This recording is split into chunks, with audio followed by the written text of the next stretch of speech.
Ano, Denmark po. Ha? Denmark. Denmark. Denmark? Oo. Masbate po kami. Masbate. Malayo. Masbate. Punta lang dito, nagmulong na Pandesal eh. Oo. Dito, itong tinitinda mo na pangkalsada. Ito mga guys, itong tinitinda ni Kuya pangkalsada. Ito tingnan mo, nasa yan yung anong tawag ba yan ito? Ito? Rolling cart po. Oo, ito yung sinasakyan niya Nasakyan niya mga guys. Ito yung nandito sa kalsada, pangkalsada itong na ito tinitinda na tinapay kay Kuya. Bibidyoan ko bumili ako ng tinatawag na malunggay pandesal pangkalsada kasi yung iba na nasa yun sa loob ng bahay. Nasa loob ng bahay ito yung idol.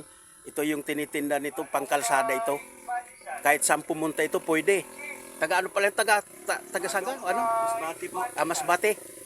O tingnan niyo naman yung yung tinitinda na ayan. Malunggay pandesal ito. Hanapin mo lang ang Domingo Dorado baka ma-prints kita. Ito idol, binibidyoan ko. Bumili ako ng pandesal. Dadagdagan ko yung dadagdagan ko yung binibili ko kasi ibigay ko diyan sa ito dinadagdagan ko yung ayan yung yung binili ko. Ibibigay ko doon sa kapatid ng tatay ko yung yung matanda na yung matanda na yun.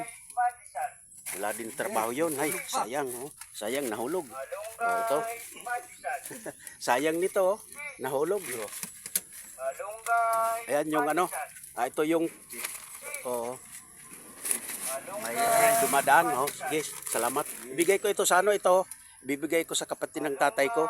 Ito yung tinatawag na malunggay pandesal. Kay Papa Doro ibigay ko ito. Ayan. Ayan yung hinahango yung ayan ay doon hinahango. Ito ang maganda itong business ni Kuya. Pandesal malunggay. Magandang business pangkalsada. Ayan. Salamat po. Nabidyohan kita. Kasi ako naman pag nagbibideo, tinatanong ko kung pwede. Sa taot mo Kuya? Sa taot mo. Sa taot sa resort diyan sa Bunot. Saan man sulok ng mundo. Thank you very much. Yan.